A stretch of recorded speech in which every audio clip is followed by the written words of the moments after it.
السلام عليكم ورحمة الله وبركاته. إن الحمد لله نحمده ونستعينه ونستغفره ونعوذ بالله من شرور أنفسنا ومن سيئات أعمالنا. من يهده الله فلا مضل له ومن يضلل فلا هادي له، وأشهد أن لا إله إلا الله وحده لا شريك له، وأشهد أن محمدا عبده ورسوله. أما بعد فإن خير الحديث كتاب الله، وخير الهدي هدي محمد صلى الله عليه وسلم، وشر الأمور محدثاتها، وكل محدثة بدعة، وكل بدعة ضلالة، وكل ضلالة في النار. أعوذ بالله السميع العليم من الشيطان الرجيم من همزه ونفخه ونفثه. وجاهدوا في الله حق جهاده هو اجتباكم وما جعل عليكم في الدين من حرج ملة أبيكم إبراهيم هو سماكم المسلمين. سیرت رسول کے حوالے سے آج کے درس میں ہم انشاءاللہ تعالی نبوت اور ولادت سے پہلے کی آپ صلی اللہ علیہ وسلم کی ولادت اور نبوت سے پہلے کے جو حالات تھے اس پر روشنی ڈالیں گے. ابھی میں نے آپ کے سامنے سورۃ الحج کی ایک آیت تلاوت کی جس میں اللہ تبارک و تعالیٰ نے ابراہیم علیہ السلام کا تذکرہ کیا، اور ابراہیم علیہ السلام کا تذکرہ کرتے ہوئے ابراہیم علیہ السلام کو نبی کریم صلی اللہ علیہ وسلم اور اس امت کا باپ قرار دیا. ملت ابیکم ابراہیم، تم اپنے باپ ابراہیم کے طریقے کی پیروی کرو، ابراہیم کی ملت کی پیروی کرو. نبی کریم صلی اللہ علیہ وسلم کا ابراہیم علیہ السلام سے بڑا گہرا رشتہ ہے، بڑا مضبوط رشتہ ہے، اور اس کی دو جہتیں ہیں. سب سے پہلا رشتہ تو یہ کہ نبی کریم صلی اللہ علیہ وسلم ابراہیم علیہ السلام کی ذریت سے ہیں. ابراہیم علیہ السلام نبی کریم صلی اللہ علیہ وسلم کے اجداد میں سے آتے ہیں، اس لیے کہ ابراہیم علیہ السلام کے فرزند اسماعیل علیہ السلام، اسماعیل علیہ السلام کی ذریت ہی عرب، اور نبی کریم صلی اللہ علیہ وسلم عرب تھے، عربی تھے. اس معنی میں اسماعیل علیہ السلام کی ذریت سے آپ ہوئے، اور جب اسماعیل علیہ السلام کی ذریت سے ہوئے تو خود بخود ابراہیم علیہ السلام آپ کے دادا ہوئے. اس لیے قرآن مجید تمام اہل عرب سے خطاب کر کے کہتا ہے ملت ابیکم ابراہیم، تم اپنے باپ ابراہیم کی ملت کی پیروی کرو.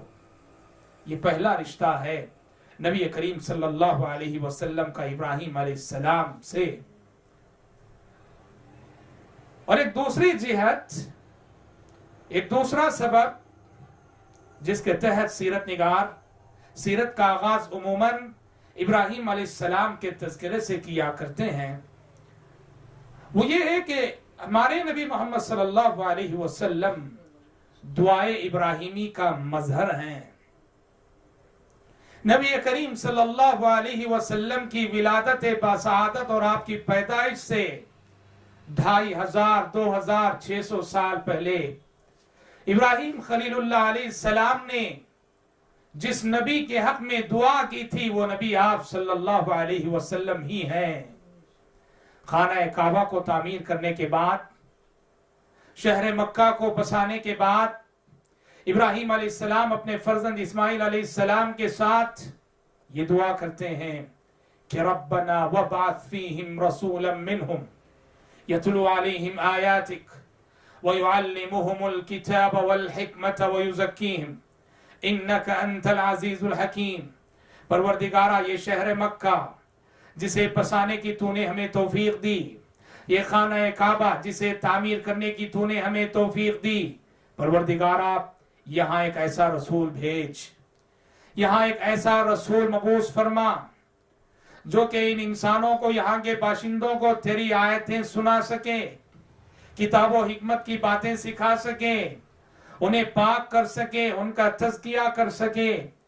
ابراہیم خلیل اللہ علیہ السلام نے جو دعا کی تھی، یہ دعا تقریباً 2500 سال بعد ہمارے نبی محمد صلی اللہ علیہ وسلم کی ولادت باسعادت کی شکل میں قبول ہوئی۔ اس طرح ہمارے نبی محمد صلی اللہ علیہ وسلم دعائے ابراہیمی کا مظہر ہیں، اسی لیے شاعر نے کہا ہوئی پہلوے آمینہ سے ہویدا، ہوئی پہلوے آمینہ سے ہویدا، دعائے خلیل و نوید مسیحا۔ عرب ابراہیم علیہ السلام کے دین پر قائم تھے، چونکہ وہ اسماعیل علیہ السلام کی ذریت سے تھے، تو پیغمبروں کی تعلیمات عربوں میں تھی، توحید پر قائم رہے ایک مدت تک، لیکن مدت دراز گزرنے کے بعد عربوں کے ہاتھ سے توحید کا دامن چھوٹ گیا، عربوں میں انحرافات آ گئے، عربوں کے عقائد بگڑ گئے، ان میں بت پرستی آ گئی، ان میں شرک آ گیا۔ اور سب سے پہلے جس شخص نے عربوں میں بت پرستی کو رواج دیا وہ عمرو بن لحی الخزاعی تھا، جس نے دوسرے شہروں کا سفر کیا، دوسرے ممالک کا سفر کیا، اور وہاں بازاروں سے بت خرید کر لائے اور عربوں کو تعلیم دی کہ بت پرستی کی، بت پرستی سکھائی۔ اسی لیے نبی کریم صلی اللہ علیہ وسلم نے کہا کہ میں نے عمرو بن لحی الخزاعی کو جہنم میں دیکھا کہ وہ اپنی آنتیں کھینچتے ہوئے، اپنی آنتیں گھسیٹتے ہوئے پھر رہا ہے۔ بت پرستی کا موجد تھا وہ، عربوں میں بت پرستی کو سب سے پہلے پھیلانے والا تھا وہ عمرو بن لحی الخزاعی۔ اور یہاں سے سارا جزیرہ عرب بہت جلد بت پرستی اور شرک کے فتنے میں مبتلا ہو گیا۔ ابراہیم خلیل اللہ علیہ السلام اور اسماعیل علیہ السلام کی تعلیمات کو بہت جلد یہ لوگ فراموش کر بیٹھے، اور انتہا تو یہ ہوئی، حد تو یہ ہوئی، بت پرستی کرتے ہوئے عربوں نے گڑے ہوئے بت دوبارہ برنگیختہ کرنے شروع کر دیے ہوئے، گڑے ہوئے بت انہوں نے جو ہے دوبارہ ان کو وجود بخشا۔ قوم نوح کے وہ بت جن کو گزرے ہوئے ہزار سال گزر چکے تھے، قوم نوح کے وہ بت انہوں نے پھر سے ایجاد کر لیے، چنانچہ ود، سواع، یغوث، یعوق، نصر، جن بتوں کا تذکرہ قوم سورہ نوح میں اللہ تعالیٰ نے کیا ہے، جو کہ حقیقت میں قوم نوح کے بت تھے، انہی ناموں سے عربوں نے بت ایجاد کر لیے، گڑے مردے نکالنے شروع کر دیے انہوں نے۔ اور ستم بالائے ستم یہ، ستم بالائے ستم یہ کہ کچھ اور بت انہوں نے جو ایجاد کیے، ان میں سے بیشتر بت مؤنث خدا تھے، مؤنث بت تھے، مؤنث خدا تھے، فیمیل گاڈ تھے۔ قرآن کہتا ہے أَلَكُمُ الذَّكَرُ وَلَهُ الْأُنْثَى تِلْكَ إِذًا قِسْمَةٌ ضِیزَىٰ کہ اے اہل عرب، تم تو اپنے لیے بیٹیوں کو ناپسند کرتے ہو، بیٹیوں کو منحوس سمجھتے ہو، بیٹیوں کو اپنی عزت کے منافی سمجھتے ہو، اور اللہ کے ساتھ شریک بھی کیا، تو فیمیل گاڈز کو شریک کیا تم نے، مؤنث خداؤں کو تم نے شریک کیا، تمہارے لیے تو مرد ہو اور نعوذ باللہ اللہ تعالیٰ کے ساتھ تم نے عورتوں کو شریک کیا۔ أَلَكُمُ الذَّكَرُ وَلَهُ الْأُنْثَىٰ، اور اس کی ایک تفسیر یہ بھی کہ انہوں نے نعوذ باللہ اللہ کے فرشتوں کو بیٹیاں بنا دیا، اللہ کے فرشتوں کو بیٹیاں بنا دیا، کہا کہ فرشتے نعوذ باللہ اللہ کی بیٹیاں ہیں۔ اور ایک ستم اور ایک ظلم انہوں نے یہ بھی کر رکھا تھا کہ اپنے بنائے ہوئے بتوں کے نام اللہ تعالیٰ کے اسماء حسنہ سے انہوں نے مشتق کر رکھے تھے۔ اللہ تعالیٰ کے اسماء حسنہ، اللہ سے انہوں نے ایک بت کا نام نکالا لات، اللہ کے اسماء حسنہ میں سے منان ہے، منان سے انہوں نے ایک بت کا نام رکھا منات۔ اللہ تعالیٰ کا ایک نام ہے العزیز، العزیز سے انہوں نے ایک بت کا نام نکالا عزا۔ قرآن مجید اسی کو اللہ تعالیٰ کی اسماء و صفات میں الحاد سے تعبیر کرتے ہوئے کہتا ہے وَذَرُوا الَّذِينَ يُلْحِدُونَ فِي أَسْمَائِهِ وَلِلَّهِ الْأَسْمَاءُ الْحُسْنَى فَادْعُوهُ بِهَا وَذَرُوا الَّذِينَ يُلْحِدُونَ فِي أَسْمَائِهِ سَيُجْزَوْنَ مَا كَانُوا يَعْمَلُونَ۔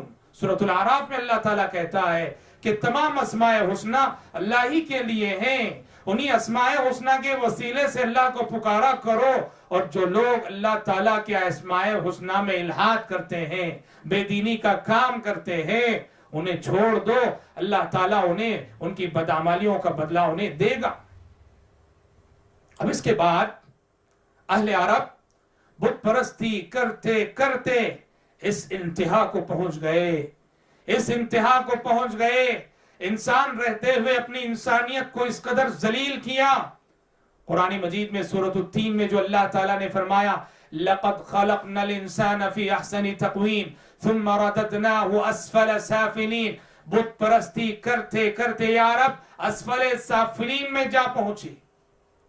سیرت نگار لکھتے ہیں بت پرستی نے انہیں کس حد تک گرایا تھا کہ یا رب اپنے گھروں میں ایک پتھر کو رکھ کر پوجا کرتے تھے، ایک پتھر کی پوجا کرتے تھے، اور جب کبھی سفر میں جانا ہوتا اس پتھر کو اپنے ساتھ لے جاتے اس کی پوجا کرنے کے لیے۔ پوجا کر رہے ہوتے سفر میں، درمیانے سفر اگر کہیں انہیں اس پتھر سے زیادہ خوبصورت کوئی اور پتھر مل جائے، اس پتھر سے زیادہ حسین و جمیل کوئی اور پتھر ہاتھ لگ جائے، تو اب تک جس پتھر کی پوجا پرستش ہوتی رہی اس کو اٹھا کے پھینک دیتے اور اس پتھر کو لے لیتے کہ یہ اس سے زیادہ خوبصورت ہے۔ قرآن مجید اسی کو سورۃ الفرقان میں اسی حقیقت کو ان الفاظ میں بیان کرتا ہے، اَرَأَيْتَ مَنِ اتَّخَذَ إِلَٰهَهُ هَوَاهُ أَفَأَنْتَ تَكُونُ عَلَيْهِ وَكِيلًا، کہ اے پیغمبر جس شخص نے اپنی خواہشات نفس کو، جو اپنی خواہشات نفس کا پجاری ہے، جس نے اپنی خواہشات نفس کو اپنا خدا بنا لیا ہے، جس پہ من آ گیا اس کی پوجا شروع کر دی، جس پہ دل آ گیا اس کی پرستش شروع کر دی، اے پیغمبر آپ ایسے شخص کی ہدایت کے ذمہ دار ہو سکتے ہیں؟ أَفَأَنْتَ تَكُونُ عَلَيْهِ وَكِيلًا أَمْ تَحْسَبُ أَنَّ أَكْثَرَهُمْ يَسْمَعُونَ أَوْ يَعْقِلُونَ إِنْهُمْ إِلَّا كَالْأَنْعَامِ بَلْ هُمْ أَضَلُّ سَبِيلًا، کیا آپ سمجھتے ہیں کہ یہ لوگ سن رہے ہیں، سمجھ رہے ہیں؟ نہیں، یہ تو جانوروں جیسے ہیں، چوپایوں جیسے ہیں، بلکہ ان سے بھی زیادہ راہ گم کردہ ہیں۔ عبداللہ بن مسعود رضی اللہ عنہ کہتے ہیں کہ زمانہ جاہلیت میں نبی کریم صلی اللہ علیہ وسلم کی بعثت اور ولادت سے قبل عرب کیسی جاہلیت میں مبتلا تھے، یہ اگر کوئی جاننا چاہتا ہے، یہ اگر کوئی دیکھنا چاہتا ہے تو سورۃ الانعام پڑھ لے۔ عبداللہ بن مسعود رضی اللہ عنہ کہتے ہیں سورۃ الانعام پڑھ لے۔ وہ سورۃ الانعام میں اللہ تعالیٰ نے نقشہ کھینچا ہے کہ بت پرستی میں کیسی کیسی حماقتیں وہ کیا کرتے تھے۔ چنانچہ قرآن مجید کہتا ہے وَيَجْعَلُونَ مِمَّا ذَرَعَ مِنَ الْحَرْثِ وَالْأَنْعَامِ نَصِيبًا وَيَجْعَلُونَ لِلَّهِ مِمَّا ذَرَعَ مِنَ الْحَرْثِ وَالْأَنْعَامِ نَصِيبًا فَقَالُوا هَذَا لِلَّهِ بِزَعْمِهِمْ وَهَذَا لِشُرَكَائِنَا فَمَا كَانَ لِشُرَكَائِهِمْ فَلَا يَصِلُ إِلَى اللَّهِ وَمَا كَانَ لِلَّهِ فَهُوَ يَصِلُ إِلَى شُرَكَائِهِمْ سَاءَ مَا يَحْكُمُونَ۔ اپنی کھیتیوں کو بانٹ دیتے ہو، اپنی زمین کی پیداوار کو بانٹ دیتے ہو، کوئی بھی چیز اگاتے، کوئی فصل اگاتے تو کہتے کہ کھیت کے اس حصے میں جو پیداوار ہوگی وہ اللہ کے لیے ہے، اور کھیت کے اس حصے میں جو پیداوار ہوگی یہ ہمارے بتوں کے لیے ہے۔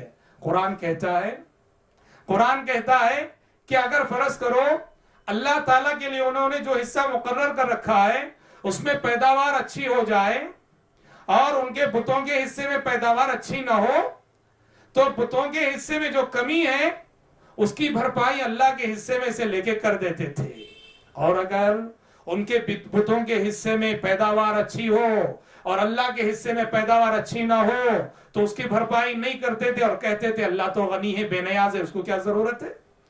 عبداللہ بن مسعود رضی اللہ عنہ کہتے ہیں عربوں کی جہالت کو کوئی دیکھنا چاہتا ہے تو سورہ انعام پڑھ لے، اور اسی سیاق میں اللہ تعالیٰ نے قتل اولاد کا بھی ذکر کیا ہے۔ بتوں کے نام پر وہ اپنی اولاد کو بھی مارا کرتے تھے، قتل کیا کرتے تھے، بتوں کے نام پہ اپنی اولاد کی جان نکالا کرتے تھے۔ واقعتاً شرک انسان کی تذلیل ہے، شرک انسان کی توہین ہے، شرک انسانیت کی تحقیر ہے، شرک انسانیت کا زوال ہے، شرک انسان کو ذلیل کر کے رکھتا ہے، جبکہ توحید انسان کو بہت بلند کرتا ہے، توحید سے انسان کو رفعتیں ملا کرتی ہیں۔ سورۃ الحج میں اللہ تبارک و تعالیٰ نے اسی لیے مشرک کی اور شرک کی مثال دیتے ہوئے کہا وَمَن يُشْرِكْ بِاللَّهِ فَكَأَنَّمَا خَرَّ مِنَ السَّمَاءِ فَتَخْطَفُهُ الطَّيْرُ أَوْ تَهْوِي بِهِ الرِّيحُ فِي مَكَانٍ سَحِيقٍ۔ جو اللہ کے ساتھ شرک کرتا ہے، جو اللہ کے ساتھ شرک کرتا ہے اس کی مثال اس شخص کی سی ہے جو آسمان سے گر پڑے، اب یا تو کوئی پرندہ اسے اچک لے جائے یا ہوائیں اور آندھیاں اسے اڑا کر کسی دور دراز مقام پہ لے جا کے پھینک دے۔ قرآن کہتا ہے کہ شرک بھی انسان کو ایسے ذلیل کرتا ہے توحید کی بلندیوں سے، جن بلندیوں پہ اللہ تعالیٰ فطرتاً انسان کو فائز کرتا ہے، کل مولود یولد علی الفطرہ کے تحت، اگر ان بلندیوں سے انسان خود کو گرا لیتا ہے اللہ کے ساتھ شرک کر کے تو انسان ذلیل ہوتا ہے اور اسفل سافلین کے گڑھے میں جا گرتا ہے۔ الغرض سارا جزیرہ عرب بری طرح سے بت پرستی کے فتنے کی زد میں تھا، بری طرح سے کفر و شرک کی زد میں تھا، لیکن سبحان اللہ ایسے ماحول میں بھی جہاں قدم قدم پر شرک کے مظاہر، شرک کے مناظر، شرک کے مراکز، بت پرستی کا فتنہ، ایسے بت پرستی کے ماحول میں بھی ہمیں کچھ ایسی شخصیتیں عرب کی تاریخ میں زمانے جاہلیت میں ملتی ہیں جنہوں نے اپنے عقیدے کی حفاظت کی، بت پرستی کے ماحول میں گھر کر بھی کبھی انہوں نے بت پرستی نہ کی، شرک زدہ معاشرے میں رہ کر کبھی انہوں نے اللہ کے ساتھ شرک نہیں کیا، وہ سمجھتے تھے کہ شرک غلط ہے، توحید ہی حق ہے۔ انہیں سیرت نگار حنفاء کے لقب سے جانتے ہیں، حنفاء، حنیف کی جمع حنفاء، حنیف کہتے ہیں اس شخص کو جو تمام ادیان باطلہ سے کٹ کر اللہ الہ واحد کا ہو جائے، اس کو حنیف کہتے ہیں۔ تو کچھ ایسے لوگ تھے، کچھ ایسی شخصیتیں تھیں جاہلیت کے اس معاشرے میں جو ایسے کفر زدہ ماحول میں رہ کر بھی دین توحید پر قائم رہیں، جن کو حنفاء کہا جاتا ہے۔ ان میں سر فہرست قس بن ساعدہ الایادی کا نام آتا ہے۔ قس بن ساعدہ الایادی تھے تو یہ زمانے جاہلیت میں، لیکن سبحان اللہ شرک نہیں کیا کبھی، توحید پر قائم تھے، دین ابراہیمی پر قائم تھے، اور دنیا فنا ہونے والی ہے، دنیا ختم ہونے والی ہے، آخرت آنے والی ہے، آخرت میں اللہ کے حضور ہم سب کو جواب دینا ہے، اس کا شعور رکھتے تھے۔ سیرت کی کتابوں میں ان کی ایک تقریر سیرت نگار نقل کرتے ہیں جس میں وہ اپنی قوم سے مخاطب ہو کر آخرت کو یاد دلاتے ہیں کہ اے لوگو یا معاشر ایاد این الآباء والاجداد ارضوا فاقاموا ام ترکوا فناموا طعنهم الدهر بکلکلہ ومزقهم بتطابلہ۔ اپنی قوم کو نصیحت کرتے ہیں، اپنے گزرے ہوئے آباء و اجداد کو یاد دلا کر، ان کا حوالہ دے کر کہ ان کے انجام سے عبرت حاصل کرو۔ نبی کریم صلی اللہ علیہ وسلم نے قس بن ساعدہ الایادی سے کے بارے میں فرمایا، زمانے جاہلیت میں بھی وہ جو توحید پر قائم رہے، تو آپ صلی اللہ علیہ وسلم نے فرمایا مجھے امید ہے کہ قس بن ساعدہ الایادی کل حشر کے میدان میں تنہا اپنی جگہ ایک امت کی شکل میں اٹھائے جائیں گے۔ اللہ اکبر۔ انہی میں سے ایک نام عمرو بن عنبسہ کا بھی آتا ہے۔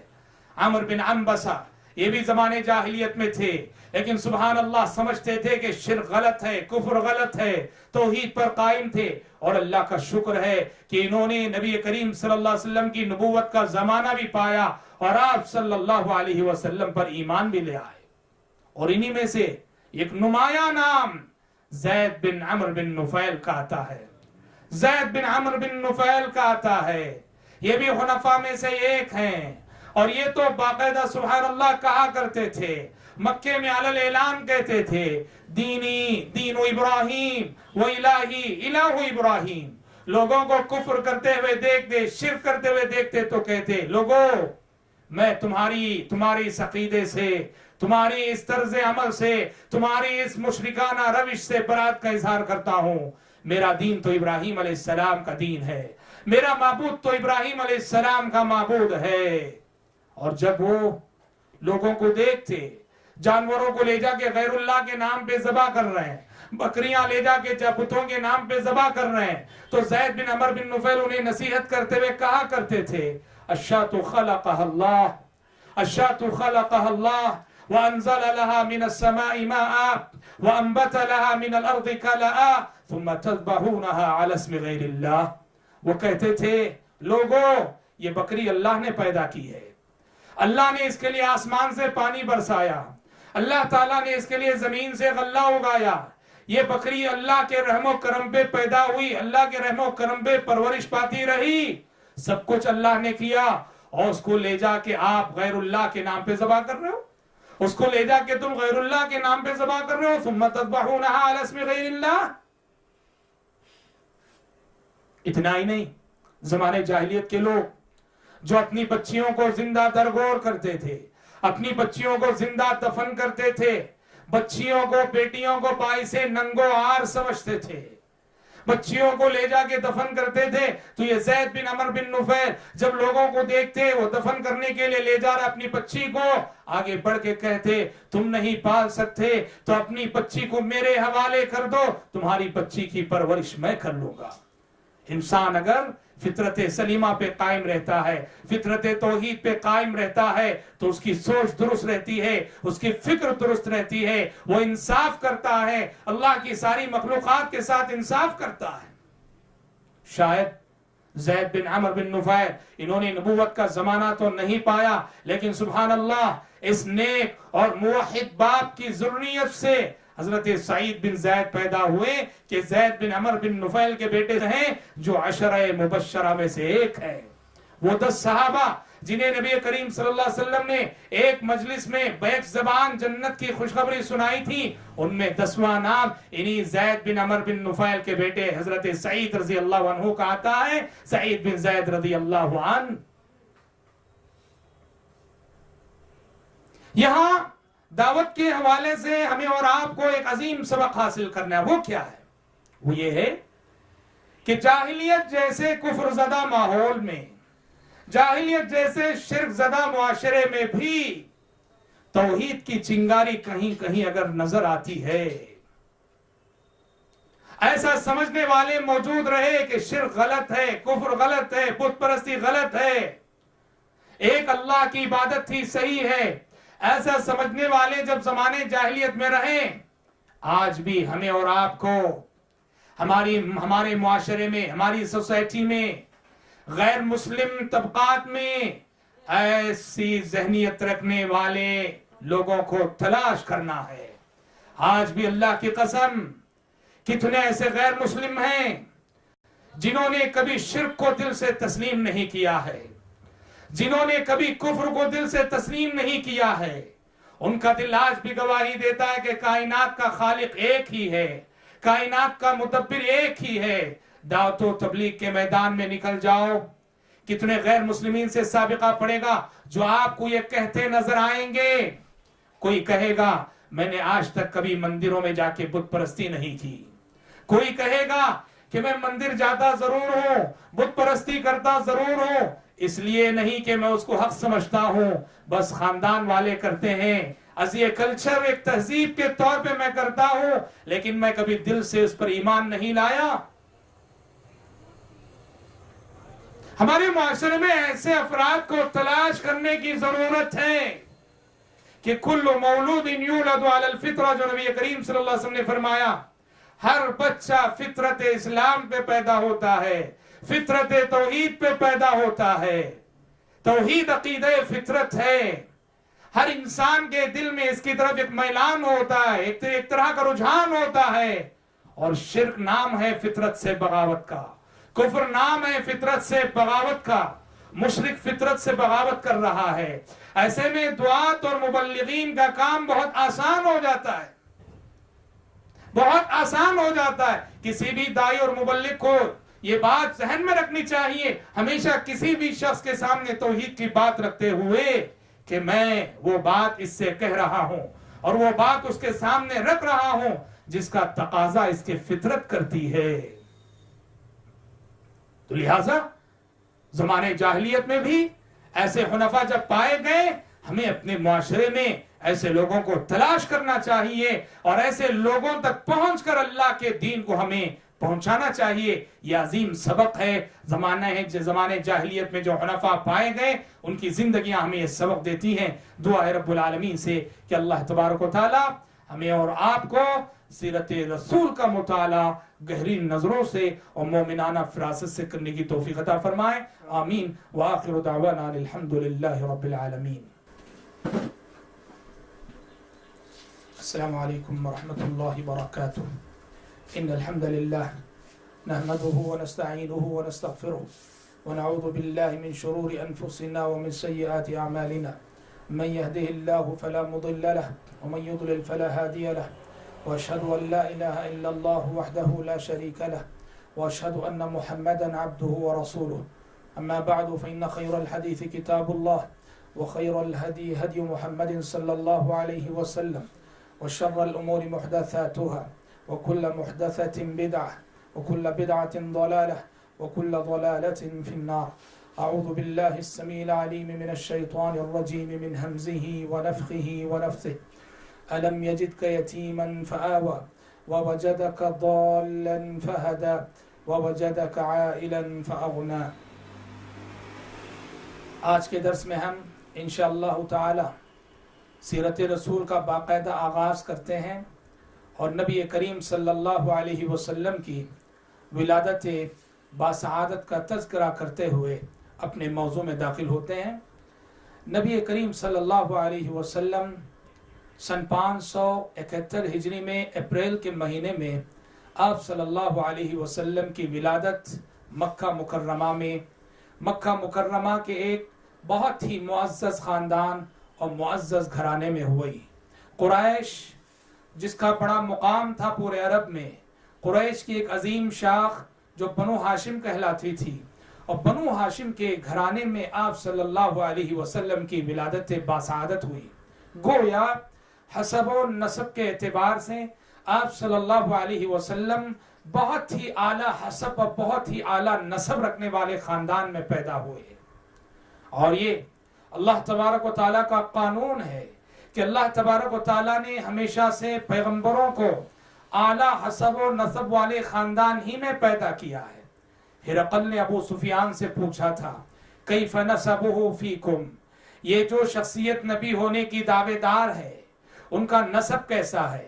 تو ابو سفیان نے حالت کفر میں گواہی دی تھی هو ذو نسب فینا، کہ اس شخصیت کا نسب بہت ہی اعلیٰ ہے، ہم میں بہت اعلیٰ نسب رکھنے والے ہیں. یہ دراصل اللہ تبارک و تعالیٰ کی جانب سے انتظام تھا. مسلم شریف کی ایک حدیث میں نبی کریم صلی اللہ علیہ وسلم نے اسی کمال اور خوبی کو ان الفاظ میں بیان فرمایا کہ ان اللہ اصطفى کنانة من ولد اسماعیل واصطفى قریشا من کنانہ واصطفى بنی ہاشم من قریش واصطفانی من بنی ہاشم، کہ اللہ تبارک و تعالیٰ نے اولاد اسماعیل میں سے کنانہ کو چن لیا اور کنانہ کی اولاد میں سے قریش کو چن لیا. قریش کے کئی قبائل تھے، ان میں سے بنو ہاشم کو چن لیا. بنو ہاشم کے کئی افراد تھے، ان میں سے مجھے چن لیا. یہ اصطفاء در اصطفاء ہے، اجتباء در اجتباء ہے. اسی لیے آپ نبی مصطفیٰ ہیں، اسی لیے آپ نبی مجتبیٰ ہیں، اسی لیے آپ رسول مختار ہیں. اللہ تبارک و تعالی کسی بھی پیغمبر کو تمام ظاہری اور باطنی خوبیوں سے آراستہ کرتا ہے. پیغمبر کی شخصیت ظاہری کمالات اور باطنی کمالات کا مجموعہ ہوتی ہے. کسی بھی ناحیے سے دیکھ لو. حسن و جمال کی بات اگر ہم کریں، یوسف علیہ السلام کا حسن تو بڑا مشہور و مثالی ہے. خدا آپ صلی اللہ علیہ وسلم نے کہا تھا کأنہ اوتی شطر الحسن، کہ معراج کی رات میں نے یوسف کو دیکھا گویا کہ دنیا کا آدھا حسن و جمال انہیں دے دیا گیا ہے.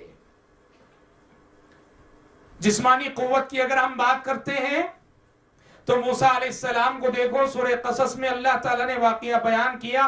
موسیٰ علیہ السلام کے ایک گھونسے نے اس قبطی کا کام تمام کر دیا. موسیٰ علیہ السلام کے ایک گھونسے سے وہ انتقال کر گیا. پیغمبر بڑے قوی ہوتے ہیں. خود نبی کریم صلی اللہ علیہ وسلم کی قوت و طاقت کا یہ عالم تھا کہ رکانہ پہلوان جو کبھی کسی سے پچھاڑا نہیں جاتا تھا کشتی میں، نبی کریم صلی اللہ علیہ وسلم سے مقابلہ کر کے پچھاڑ دیا گیا. اور انس بن مالک رضی اللہ عنہ فرماتے ہیں، غالباً بخاری کی روایت ہے، كنا نتحدث انه اعطي قوة 30 رجلا، کہ آپ صلی اللہ علیہ وسلم کے جیتے جی ہم صحابہ آپس میں بات کیا کرتے تھے کہ گویا نبی کریم صلی اللہ علیہ وسلم کو اللہ تبارک و تعالیٰ نے بیک وقت 30 افراد کی قوت عطا کی ہے. کہنا یہ ہے کہ نبی کو جو اللہ تبارک و تعالیٰ نے اعلیٰ حسب و نسب رکھنے والے خاندان میں جو پیدا کیا، کیوں؟ اس لیے کہ پیغمبروں کی شخصیتوں کو اللہ تعالیٰ تمام ظاہری اور باطنی خوبیوں سے آراستہ کرتا ہے۔ ایک پیغمبر کے اندر بہت سے ظاہری کمالات اور باطنی کمالات ہوتے ہیں، حسب کے ساتھ ساتھ کردار کی خوبی تو آپ صلی اللہ علیہ وسلم کی معلوم ہے ہی، اخلاق کی خوبی تو آپ صلی اللہ علیہ وسلم کی معلوم ہے ہی، اور آپ اپنے ظاہری سراپے کے اعتبار سے بھی اتنے حسین و جمیل تھے۔ صحابی فرماتے ہیں ایک رات کی بات ہے، 14ویں رات کا چاند اپنی رونق بکھیر رہا تھا آسمان پہ، اور ادھر نبی کریم صلی اللہ علیہ وسلم سرخ جوڑا زیب تن کیے ہوئے تھے، ادھر چاند بھی بہت حسین و جمیل نظر آ رہا تھا، ادھر نبی کریم صلی اللہ علیہ وسلم بھی بڑے حسین و جمیل نظر آ رہے تھے۔ میں کبھی چاند کو دیکھتا اور کبھی آپ کے چہرے پرنور کو دیکھتا، میں نے یہ فیصلہ کرنا چاہا کہ چاند زیادہ خوبصورت ہے یا آپ صلی اللہ علیہ وسلم زیادہ خوبصورت ہیں۔ کہتے ہیں بارہا دونوں کو دیکھنے کے بعد میں مجبور ہوا یہ فیصلہ کرنے پر کہ نبی کریم صلی اللہ علیہ وسلم چاند سے زیادہ حسین و جمیل ہے۔ تو پیغمبر صرف نبی کریم صلی اللہ علیہ وسلم کی بات نہیں، تمام ہی پیغمبروں کو اللہ تعالیٰ ظاہری کمالات اور باطنی کمالات سے آراستہ کرتا ہے۔ کئی ظاہری اور باطنی خوبیوں کا مجموعہ ہوتی ہے نبی کی ذات، اس لیے اللہ تبارک و تعالیٰ نے نبی کریم صلی اللہ علیہ وسلم کو عالی نسب بنایا، حسب و نسب کے اعتبار سے بہت ہی اونچے اعلیٰ مقام پہ فائز کیا۔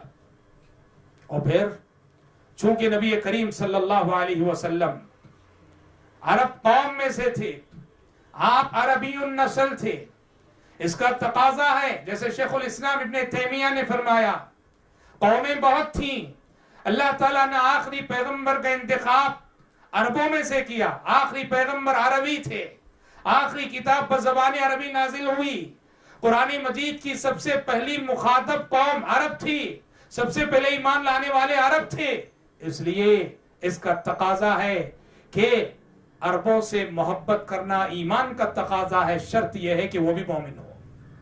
عرب اگر مومن ہو تو ایمان کی شرط کے ساتھ عربوں سے ہمیں خاص تعلق ہونا چاہیے، عربوں سے ہمارا خاص لگاؤ ہونا چاہیے، اس لیے کہ ہمارے نبی عربی تھے، ہمارا قرآن عربی ہے، اور نبی کریم صلی اللہ علیہ وسلم کے وہ صحابہ جو اسلام کے اولین مبلغ تھے وہ عربی تھے۔ اور صرف ان کی شخصیتوں اور ان کی ذات سے محبت نہیں، ان کی زبان سے بھی، عربی زبان سے بھی محبت ہونی چاہیے، عربی زبان سے ہمارا رشتہ ہونا چاہیے، دنیا کی اور زبانوں کے مقابلے میں عربی زبان سے ہمارا خاص تعلق ہونا چاہیے، قربت ہونی چاہیے۔ ابن تیمیہ رحمہ اللہ نے یہاں تک لکھا ہے کہ جو شخص عربی بول سکتا ہو، عربی بولنے پہ قدرت رکھتا ہو، اس کے لیے مناسب نہیں کہ وہ کوئی دوسری زبان بولے۔ کیوں؟ دیکھو، زبانیں تہذیبوں کی ترجمان ہوتی ہے، زبانیں تہذیبوں کی ترجمان ہوتی ہیں، ہر زبان کی تعبیرات اور اس کی اسالیب میں کسی نہ کسی کلچر اور تہذیب کی بو آتی ہے۔ اس معیار پہ اگر دیکھا جائے تو عربی زبان دنیا کی وہ واحد زبان ہے کہ جو اپنے اندر اسلامی تہذیب رکھتی ہے اور اسلامی کلچر رکھتی ہے۔ تو لہذا عربی زبان سے ہمارا خاص رشتہ ہونا چاہیے، اس لیے کہ اللہ تعالیٰ کی آخری کتاب بزبان عربی نازل ہوئی۔ یہ درس ہمیں ملتا ہے آپ صلی اللہ علیہ وسلم کے قوم عرب میں پیدا کیے جانے سے، آپ کے عربی نسل ہونے میں۔ اور پھر اللہ کی حکمت ہوئی، اللہ کی مشیت کا تقاضا کہیے کہ نبی کریم صلی اللہ علیہ وسلم پیدا ہوئے تو یتیم پیدا ہوئے۔ آپ کی ولادت باسعادت سے پہلے آپ کے والد عبداللہ انتقال کر گئے، یتیم پیدا ہوئے۔ آپ صلی اللہ علیہ وسلم کی یتیمی بڑے سبق اپنے اندر رکھتی ہے، بڑے درس اپنے اندر رکھتی ہے۔ کیا پیغام دیتی ہے آپ صلی اللہ علیہ وسلم کی یتیمی؟ کیا سبق ہمیں حاصل کرنا چاہیے آپ صلی اللہ علیہ وسلم کی یتیمی سے؟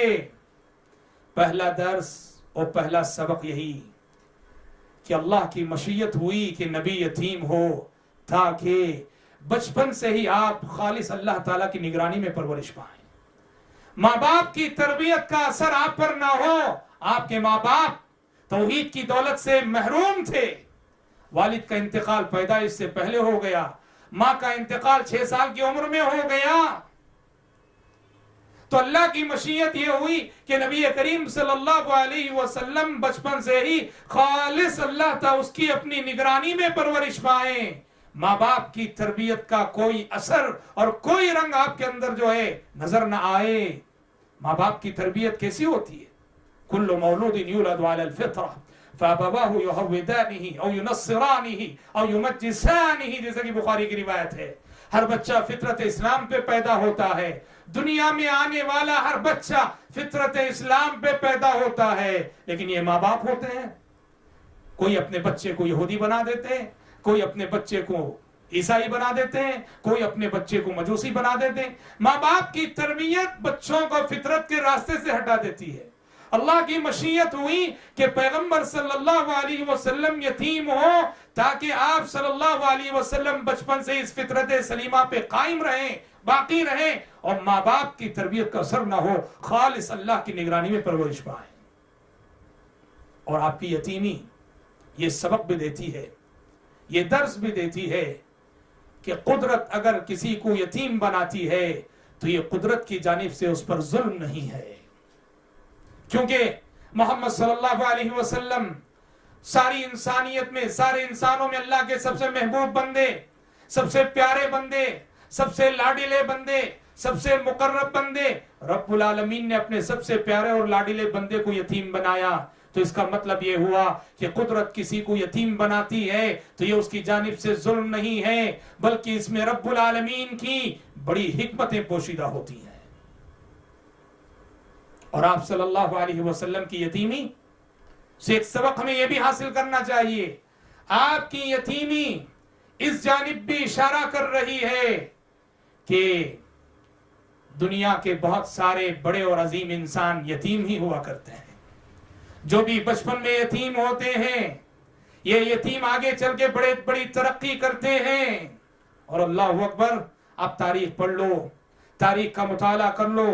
تاریخ میں جن نامور علماء نے شہرت پائی ہے، اسلام کی خدمت کی ہے، بڑے بڑے محدثین، مفسرین، فقہاء، عباد، زہاد، ان کی زندگیوں کا مطالعہ بتاتا ہے کہ وہ یتیم، ان میں سے ایک بڑی تعداد یتیم تھی. اللہ اکبر. کیوں؟ دیکھو، ایک یتیم اور وہ بچہ جس کے سر پر ماں باپ کا سایہ ہوتا ہے، دونوں کی پرورش پہ آپ گہری نظر ڈالیں گے، دونوں کی پرورش اور دونوں کی نشو و نما میں بہت فرق پائیں گے آپ. یہ جو بچہ جس کے سر پر ماں باپ کا سایہ ہوتا ہے وہ ناز نخروں میں پلتا ہے. ہر کام اس کے ماں باپ کرتے ہیں، اس کے ماں باپ اسے کھلاتے ہیں، اس کے ماں باپ اسے پلاتے ہیں، اس کے ماں باپ اسے نہلاتے ہیں، اس کے ماں باپ اسے کپڑے پہناتے ہیں. وہ بیمار ہوتا ہے، اس کے ماں باپ اس کی تیمارداری کرتے ہیں. ماں باپ کا سایہ سر پر رہنے کی وجہ سے ناز نخروں میں پلتا ہے یہ بچہ. جبکہ ایک یتیم بچپن ہی سے اس کے تحت شعور میں یہ احساس ہوتا ہے کہ میرے باپ میرا باپ نہیں ہے، میری ماں نہیں ہے، یا میرے ماں باپ دونوں نہیں ہیں. اسے وہ شفقتیں نہیں ملا کرتی، وہ ہمدردیاں نہیں ملا کرتی جو کہ ماں باپ سے ملا کرتی. نتیجے میں اس کے اندر خود بخود یہ احساس جنم لیتا ہے کہ مجھے اپنا کام خود کرنا ہے، مجھے اپنا کام خود کرنا ہے. اس کے اندر بچپن ہی سے ایک طرح کی خود اعتمادی پیدا ہوتی ہے. وہ اپنا کام خود کرتا ہے، اپنے پیروں پہ کھڑے ہوتا ہے، اپنے بل پہ آگے بڑھتا ہے. آپ ایک یتیم کو اور ایک اس بچے کو جو ماں باپ کی تربیت میں پرورش پاتا ہے، دونوں کی نشو و نما کو آگے رکھ کر دیکھو، سبحان اللہ، دونوں کی نشو و نما میں کتنا فرق ہوتا ہے. بہرحال آپ صلی اللہ علیہ وسلم کی یتیمی اپنے اندر اس طرح کے بڑے سبق رکھتی ہے. عربوں کی روایت تھی، عربوں کی عادت تھی کہ وہ اپنے ننھے معصوم بچوں کو بچپن میں مدت رضاعت میں دیہاتی عورتوں کے حوالے کیا کرتے تھے.